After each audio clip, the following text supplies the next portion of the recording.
India Bangladesh test പരമ്പരയ്ക്ക് നാളെ തുടക്കമാവുകയാണ്. 2 മത്സരങ്ങളടങ്ങിയ test പരമ്പരയാണ് ബംഗ്ലാദേശിനെതിരെ team India കളിക്കുന്നത്. നീണ്ട നാളത്തെ ഇടവേളയ്ക്ക് ശേഷമാണ് ടീം ഇന്ത്യ അന്താരാഷ്ട്ര ക്രിക്കറ്റിലേക്ക് മടങ്ങിയെത്തുന്നത്. ഇന്ത്യയുടെ ഹോം ഗ്രൗണ്ട് ചെന്നൈ ചെപ്പോക്ക് സ്റ്റേഡിയത്തിൽ വെച്ചാണ് ആദ്യ മത്സരം നടക്കുന്നത്.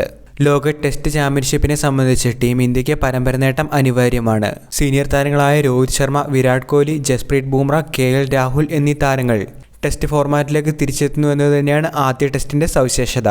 2 വർഷത്തിനിപ്പുറം ഋഷഭ് പന്ത് കളിക്കുന്ന ആദ്യ ടെസ്റ്റ് മത്സരം എന്നുള്ള രീതിയിലും ബംഗ്ലാദേശിനെതിരായ ടെസ്റ്റ് മത്സരം മാറുന്നുണ്ട്. മത്സരത്തിൽ ടീം ഇന്ത്യയുടെ പ്ലേയിങ് 11 ഇന്നലെ നമ്മൾ വീഡിയോയിലൂടെ പങ്കുവച്ചിരുന്നു. ഈ വീഡിയോയുടെ ലിങ്ക് ഇപ്പോൾ ഐ ബട്ടണിലൂടെ നിങ്ങൾക്ക് കാണാം. മറുഭാഗത്ത് നാളത്തെ മത്സരവുമായി ബന്ധപ്പെട്ട മറ്റു ചില വിവരങ്ങളാണ് ഇന്നത്തെ വീഡിയോയിലൂടെ പങ്കുവയ്ക്കുന്നത്. ഇന്ത്യൻ സമയം രാവിലെ 9:30 മത്സരം ആരംഭിക്കുന്നത്. അതേപോലെ മത്സരത്തിന്റെ ലൈവ് സ്ട്രീമിംഗ് സ്പോർട്സ് 18 നെറ്റ്വർക്കിലായിരിക്കും TVയിൽ കാണാൻ സാധിക്കുക. ഇനി ക്രിക്കറ്റ് ആരാധകരെ സംബന്ധിച്ച് ഏറ്റവും സന്തോഷം നൽകുന്ന ഒരു വാർത്ത എന്ന് പറയുന്നത് ഈ മത്സരത്തിന്റെ ലൈവ് സ്ട്രീമിംഗ് ഫോണിലൂടെ ഫ്രീ ആയി കാണാനായി സാധിക്കുമെന്നുള്ളതാണ്. മത്സരത്തിന്റെ തത്സമയ സംപ്രേഷണം ജിയോ സിനിമയിലായിരിക്കും ഉണ്ടാവുക. പ്രത്യേകിച്ച് സബ്സ്ക്രിപ്ഷൻ വേണ്ടാത്തതിനാൽ ഇവിടെ ക്രിക്കറ്റ് ആരാധകർക്ക് ടെസ്റ്റ് പരമ്പരയുടെ ആവേശം ഫ്രീ ആയി ആസ്വദിക്കാം. വീഡിയോ ഇൻഫോർമേറ്റീവ് ആയെങ്കിൽ ഏറ്റവും പുതിയ ക്രിക്കറ്റ് വാർത്തകൾക്കായി ചാനൽ ഇപ്പോൾ തന്നെ മറക്കാതെ സബ്സ്ക്രൈബ് ചെയ്തു വെച്ചേക്കുക.